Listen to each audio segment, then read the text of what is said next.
Habang nasa library, kunwari seryosong nag-aaral ang dalawa. Pero sa totoo lang, mas abala pa sila sa paghahalaman.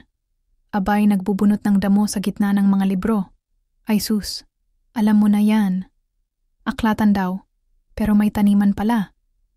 Pero bago tayo mag-umpisa, pindutin mo muna ang like button at huwag kalimutang mag-subscribe sa aking channel. Sa simula ng pelikula, si Dex at Azzy ay dalawang pinakamahusay na estudyante sa kanilang klase. Bawat semestre, palagi silang naglalaban para sa unang pwesto. Ngunit dahil mas malakas ang motibasyon ni Azzy kaysa kay Dex, siya ang laging nangunguna sa kanilang dalawa. Hindi ito maihihiwalay sa pinanggalingan niyang pamilya na may simpleng pamumuhay. Kaya naman, nagsusumikap si Azzy sa pag-aaral upang balang araw ay makakuha siya ng scholarship para makapag-aral sa ibang bansa. Ito ang kanyang paraan upang mabago ang kapalaran ng kanilang pamilya. May sarili ring motibasyon si Dex na hindi rin basta-basta. Pero dahil galing siya sa isang may kayang pamilya at madalas siyang nalilito sa mga personal na bagay gaya ng pakikipagrelasyon, nawawalan siya ng focus sa pag-aaral. Dahil sa labis na pagiging abala sa kanyang relasyon, umabot sa punto na siya at ang kanyang kasintahan, si Misa, ay naging masyadong malapit sa isa't isa sa hindi tamang lugar, sa mismong silid-aklatan ng paaralan. Nagkataon namang naroon si Azzy at tahimik niyang pinagmamasdan ng dalawa. Ang hindi alam ni Azzy, napansin ni Dex na may ibang tao palang nakakakita sa kanilang ginagawa. Isang araw, habang nagpapahinga si Dex sa loob ng silid-aralan kasama ang kanyang mga kaibigan, bigla siyang binanggit ng isa sa kanila. Sinabihan siya na subukang lapitan si Azzy. Ayon sa kanila, kapag nahulog ang loob ni Azzy kay Dex, tiyak na maaapektuhan ang konsentrasyon nito sa pag-aaral. Sa ganoong pagkakataon, malaki ang posibilidad na malampasan ni Dex si Azzy sa unang pwesto. Bagaman nag-aalangan, naisip ni Dex na may saysay din ang plano. Hindi inaasahan, tila pumanig sa kanya ang swerte. Nang dumating ang araw ng pagbubuo ng grupo para sa isang proyekto, nagkataong naging magkapares sila ni Azzy. Ayaw talaga ni Azzy sa ganitong setup, pero dahil mahigpit ang guro nila, wala siyang nagawa kundi ang sumunod. Makaraan ng ilang araw, nakita si Dex at Azzy na magkasamang gumagawa ng kanilang proyekto sa silid-aklatan. Habang abala sa pagbabasa, nakatulog si Azzy sa mesa. Sa hindi inaasahang sandali, nagbiro si Dex at lumapit sa kanya sa paraang hindi naaangkop. Nagulat si Azzy at agad siyang sinampal ng walang pag-aalinlangan. Ilang araw ang lumipas. Nang sa palagay ni Dex ay handa na ulit siyang kausapin ni Azzy, nilapitan niya ito dala ang paboritong merienda at inumin.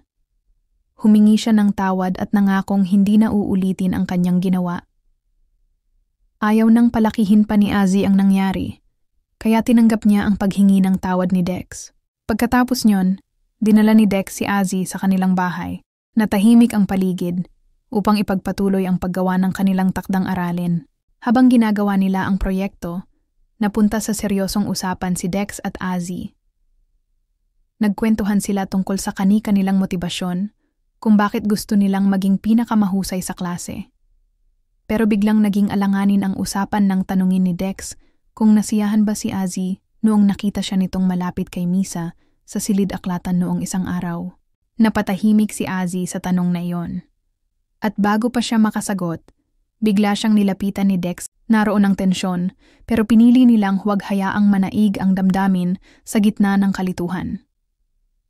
Sa halip na dalhin sa maling direksyon ang kanilang nararamdaman, nagpasya silang tapusin muna ang proyekto at pag-isipan ang mga bagay-bagay ng malinaw. Simula noon, naging mas malapit sila sa isa't isa. Hindi nila tinawag ang kanilang relasyon na pag-ibig, pero ramdam nila ang pagkakaibang dala ng kanilang samahan. Habang lumalalim ito, hindi agad napansin ni Azzy ang mga pagbabagong unti-unting sumisibol sa sarili niya at kay Dex. Dumating ang araw ng anunsyo ng ranggo sa klase. Sa pagkakataong iyon, si Dex na ang nanguna. Nasa ikalawang pwesto na si Azzy. Sa kabila ng lahat, walang bahid ng inggit o pagdududa si Azzy. Sa halip, masaya niyang binati si Dex. Binabati kita, ani Azzy, matapos tanggapin ang resulta. Samantala, si Misa, na hanggang ngayon ay nasasaktan sa pagkakahiwalay nila ni Dex, ay may ibang balak. Nais niyang ilabas ang katotohanang matagal na niyang kinikimkim. Nang magkaroon siya ng pagkakataong makausap si Azzy ng sarilinan, ibinunyag niya ang bagay na bumago sa pananaw ni Azzy. Alam mo ba kung bakit biglang naging malapit sa'yo si Dex? Hindi dahil sa proyekto, may iba siyang layunin noong una. Naguluhan si Azzy. Hindi siya agad nakapagsalita. Ngunit sa halip na padalain ng emosyon, pinili niyang alamin ang katotohanan sa tamang paraan. Ibinunyag ni Misa na may plano pala si Dex. Gamitin ang damdamin ni Azzy upang maagaw ang unang pwesto sa klase. Pero habang iniisip ito ni Azzy, napagtanto niyang may saysay ang mga sinabi ni Misa, agad niyang hinarap si Dex upang kumpirmahin ang totoo. Sa mga mata ni Azzy na halos maluha, walang nagawa si Dex kundi aminin ang lahat. Ramdam sa kanyang boses ang pagsisisi, ngunit huli na ang lahat. Labis ang pagkadismaya ni Azzy, kaya't umalis siyang hindi lumilingon. Mula noon, naging malamig ang samahan nila. Hindi na sila nagpapansinan at kapwa na lang tumutok sa kanilang paghahanda para sa nalalapit na pagsusulit. Isang araw pagkatapos ng huling exam, nilapitan ni Dex si Azzy at buong tapang na humingi ng tawad. Tinanggap naman ito ni Azzy, ngunit malinaw niyang sinabi na hindi na muling maibabalik ang dati nilang relasyon. Hanggang doon na lang sila.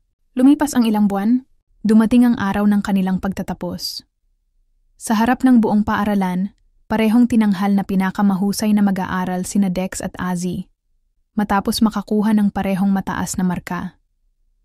Dahil dito, pareho rin silang nakatanggap ng scholarship upang makapag-aral sa ibang bansa. Sa huling sandali ng kanilang pagkikita, nagkatinginan sila, ngumiti, at sabay na nagbigay ng mabuting hangarin sa isa't isa. Sa puso nila, kapwa nila alam na kahit hindi na sila magkatuluyan, sana ay magtagumpay silang dalawa sa buhay. At dito nagtatapos ang pelikula. Huwag kalimutan mag-like at mag-subscribe sa ating channel para updated kayo sa iba pang video.